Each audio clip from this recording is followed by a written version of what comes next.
Hello, praise the Lord, good morning. आपका भाई Dharmveer martial एक बार फिर आपके साथ ज्ञानवर्धक वीडियो लेकर। जैसे कि मैंने पिछली वीडियो में बोला था कि हम एफसीआरए के अंदर जो अमेंडमेंट हुए हम उसके विषय में आज चर्चा करेंगे। थोड़ा लंबा वीडियो हो सकता है, लेकिन इसको स्किप ना करें, पूरा देखें, जिससे कि आपके लिए ज्ञानवर्धक हो जाए। तो सबसे पहली बात मैंने बताया कि एफसीआरए 1976 में बनाया गया था। उसके बाद जो कुछ अमेंडमेंट हुए, लेकिन सबसे ज़्यादा मेजर अमेंडमेंट जो हैं वो 2010 में हुए। और 2010 के बाद जो अभी जो प्रेजेंट में 2020 में जो एक बिल को लाया गया, वो 20 सितंबर को उसको बिल को लाया गया। 21 सितंबर में 20 को जो है लोकसभा में लाया गया। उसके बाद 21 में सितंबर को 2020 को वो पास कर दिया गया और राज्यसभा में 21 सितंबर 2020 को वो पास कर दिया गया। उसके अंदर बेसिकली 9 बातें उस बिल के अंदर लोकसभा में रखी गई थी।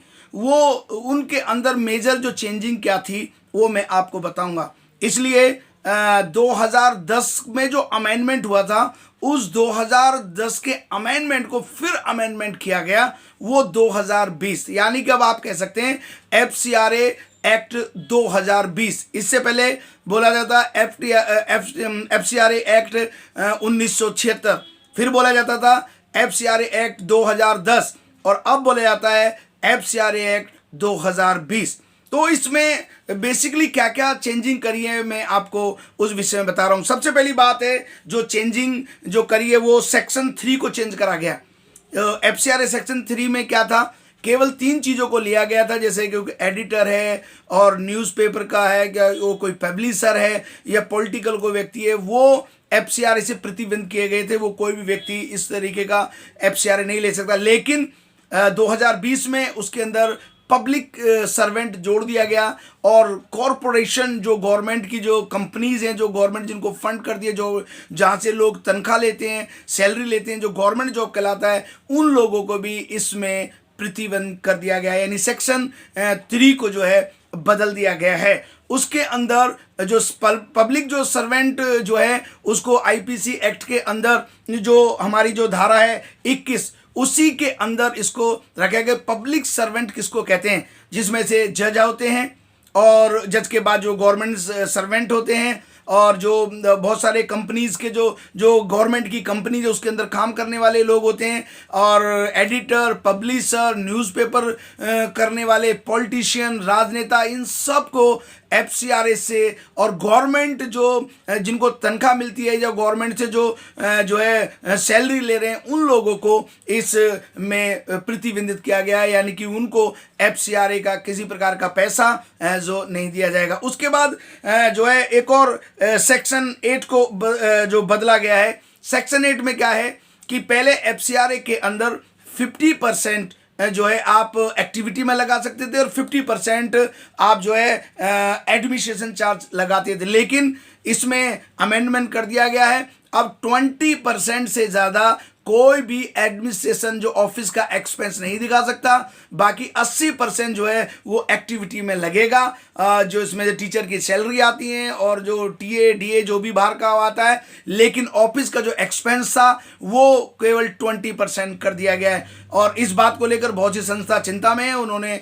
गवर्नमेंट के अंदर जो केस फाइल कर रखा है कि भाई 20% में हमारे एडमिनिस्ट्रेशन को चलाना, हमारी ऑफिस को चलाना हमारे लिए बड़ा मुश्किल है। इसलिए उस बात पे बहस चल रहा है। अभी तक क्या डिसीजन आएगा ये पता नहीं, जब डिसीजन आएगा मैं आपको आगे अवगत कराऊंगा। उसके बाद तीसरी जो है सेक्शन 12 को बदला गया। सेक्शन 12 में क्या था कि अकाउंट जो है वो कहीं भी, पहले हम पूरी ऑल ओवर इंडिया में किसी भी ब्रांच में हम खोल देते थे एफसीआरए का, लेकिन सेक्शन 12 में अब जो है मैंडेटरी कर दिया गया है कि आपको एसबीआई के अंदर, नई दिल्ली के अंदर जो संसद मार्ग में हमारा एसबीआई का हेड ऑफिस है, वहाँ पर अकाउंट खोलना मैंडेटरी है।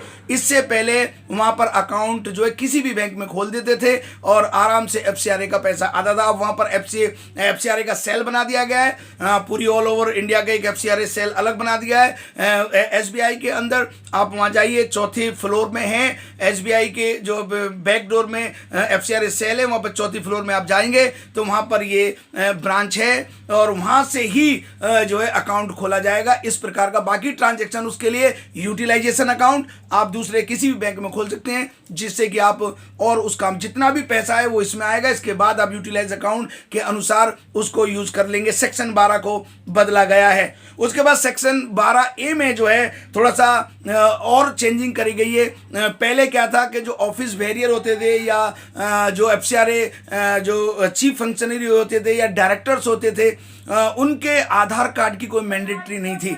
लेकिन अब जितने भी ऑफिस वेरियर हैं, डायरेक्टर हैं और जो की फंक्शनर हैं, जो एफसीआरए को सिग्नेटरी हैं, उनका सबका आधार कार्ड नंबर मैंडेटरी कर दिया है। उनके बिना आधार के जो है आप उसको अकाउंट को ऑपरेट नहीं कर सकते हैं। सरेंडर का जिसका सस्पेंशन जो सेक्शन 13 में सस्पेंशन था, सस्पेंशन ऑफ रजिस्ट्रेशन, यानी कि सेक्शन 13 में क्या था कि पहले 180 दिन आपको मिले और आपका जो एफसीआरए वो सस्पेंस रहेगा मतलब 180 दिन। लेकिन अब इसमें अमेंडमेंट कर दिया है 180 दिन और अगर चाहे होम मिनिस्ट्री उसको सस्पेंशन कर सकती है। तो सेक्शन 13 में भी इस प्रकार से बदलाव कर दिया गया है। उसके बाद सेक्शन जो एफसीआरए का 14A और 15 था उसके अंदर क्या चेंजिंग करिए कि जो हम सरेंडर करते हैं, जो सर्टिफिकेट सरेंडर करते हैं, जो सर्टिफिकेट हम एफसीआरए का वापस करते हैं, पहले क्या था कि आप लिख दीजिए और एफसीआरए का सरेंडर जो है एफसीआरए का रजिस्ट्रेशन सरेंडर हो जाता, लेकिन अब ऐसा नहीं है।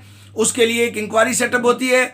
आपके इंक्वायरी जब सेटअप होती है तो वहीं देखा जाता है कितना यूटिलाइजेशन आपने फंड करा है, उस फंड का आपने क्या क्या प्रॉपर्टी खरीदी है, वो प्रॉपर्टी अवेलेबल है या नहीं, उस प्रॉपर्टी में क्या हो रहा है, वो सारी इंक्वायरी सेटअप होती है। जब ऑफिसर पूरा सेटिस्फाई हो जाता है तब उसको अधिकार देता है कि अपने इस सरेंडर को अपने इस एफसीआरए के जो लाइसेंस को आप सरेंडर कर सकते हैं। ये सबसे बड़ी अमेंडमेंट है। आप अब एफसीआरए को ऐसी सरेंडर नहीं कर सकते, उसके लिए इंक्वायरी सेटअप होएगी, आपकी सारी एसेट्स देखी जाएंगी, आपकी जितने भी आपने खरीदारी करी है वो सब देखा जाएगा और उसके बाद ही आप सरेंडर। ये जो है बहुत बड़ी मेजर चेंजिंग करी है। उसके बाद हम देखते हैं कि सेक्शन 16 में क्या था कि पहले रिन्यूअल नहीं था, वो था लाइफ टाइम। अगर आपको एक बार एफसीआरए मिल गया वो लाइफ टाइम रहता है। लेकिन सेक्शन 16 को उन्होंने अमेंडमेंट कर दिया। उसमें क्या क्या रोइनिंग जो है रिन्यूअल प्रोसेस लेकर आ गए कि 5 साल के अंदर हर संस्था को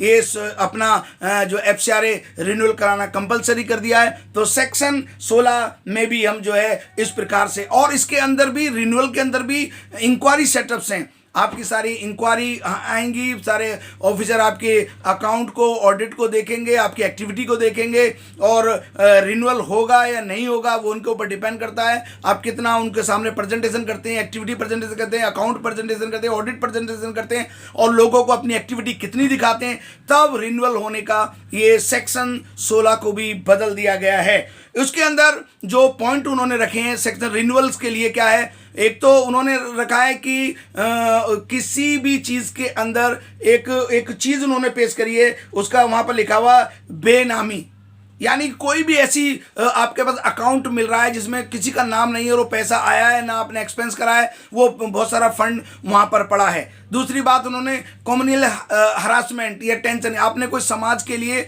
कोई ऐसा काम करा है, कोई समाज को मतलब आपने लड़ाई है, झगड़ा है या कोई ऐसी चीज़ करी है जो समाज को जो है चोट पहुंचा रही है। और तीसरी बात उन्होंने रखा है कोई ऐसा काम आपने करा है जो कन्वर्जन के ऊपर डिपेंड है, तो उस चीज़, इन 3-4 चीज़ों को उसमें डाला गया है। अगर ये तीनों चीज़ें पाई जाती हैं तो उसका रिन्यूअल वो नहीं करेंगे, इसलिए वो इंक्वायरी आती है, देखते हैं कि ये कहीं इन्वॉल्वमेंट तो नहीं है, एंटी कन्वर्जन या एंटी सोशल काम में लगे हुए तो नहीं है और इनकी एक्टिविटी जेन्युइन है, ये सारी चेक करने के बाद रिन्यूअल होता है। और उसके बाद उन्होंने जो है 2023 में कुछ अमेंडमेंट किया गया। 2023 में क्या है, उन्होंने कहा गया कि अगर कोई भी एफसीआरए में पैसा आया और आपने कोई संपत्ति खरीदी है, चल संपत्ति है, अचल संपत्ति है, उसका ब्यौरा देना जरूरी है।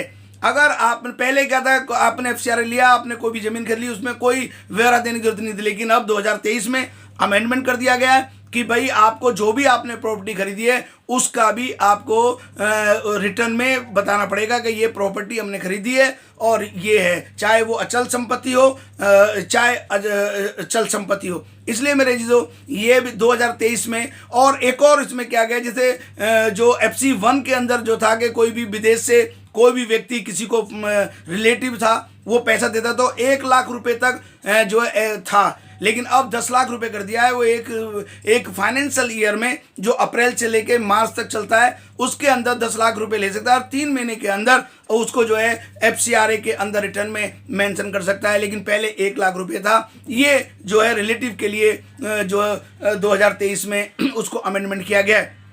इसलिए जो बिल के अंदर ये बातें रखी गई और उन बिलों को जो है इन्होंने ध्वनिमत से पास कर दिया गया। अब किसी को अगर ये FCRA लेना है, इन बातों को ध्यान देना जरूरी है। और उसके अंदर एक और चीज को इम्प्लीमेंट कर दिया है, वो कर दिया है नीति आयोग का रजिस्ट्रेशन।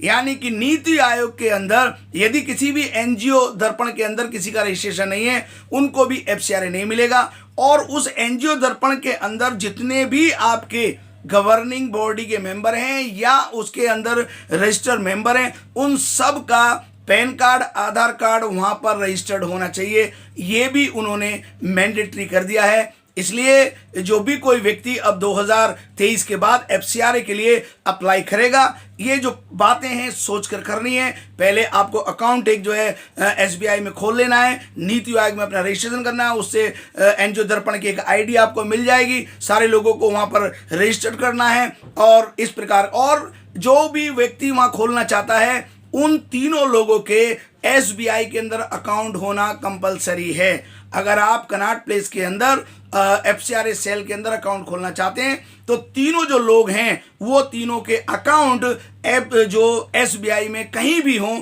वो होना जरूरी है। अगर किसी भी व्यक्ति का जो आपका ट्रेजरर है या प्रेसिडेंट है या सेक्रेटरी है, उसका किसी का अकाउंट SBI में नहीं है तो वो व्यक्ति वहां सिग्नेटरी नहीं रह सकता। सिग्नेटरी उसमें जो तीनों हैं उन तीनों के SBI अकाउंट खोलना जरूरी है। अगर उनके अकाउंट तीनों के SBI में अकाउंट है तभी वहां सिग्नेटरी हो सकते हैं, तभी उनको आगे जो है सिग्नेटरी का अधिकार दिया जाएगा। इसलिए मैं सोचता हूं कि ये आपके लिए बहुत ज्ञानवर्धक हुई होगी। आगे और भी लोगों को शेयर करें। मैंने पहले बोलता हूं इस चैनल को जो मैंने NGO@education hub के नाम से बनाया है उसे सब्सक्राइब करें, शेयर करें, लाइक करें और भी लोगों को भेजें जिससे कि बहुत सारे लोग इससे ज्ञान प्राप्त करके आगे बढ़ें और दूसरों के लिए और देश के लिए, हमारे देश के लिए आशीष का कारण बने। और मैं आशा रखता हूं कि आप मेरे साथ बने रहेंगे। आने वाले समय में मैं बताऊंगा कि फंडिंग एजेंसी और प्रोजेक्ट देने वाली government agency, state government, central government या मिशनरी ऑर्गेनाइजेशन कौन कौन सी हैं जो आपको प्रोजेक्ट के माध्यम से समाज में सेवा कर सकते हैं, और फंडिंग एजेंसी और प्रोजेक्ट देने वाली मदर NGO में क्या डिफरेंस होता है, ये आने वाली वीडियो में बताऊंगा। आशा है ये आपके लिए ज्ञानवर्धक हुआ होगा। God bless you. आपका दिन शुभ रहे। आपका भाई धर्मवीर।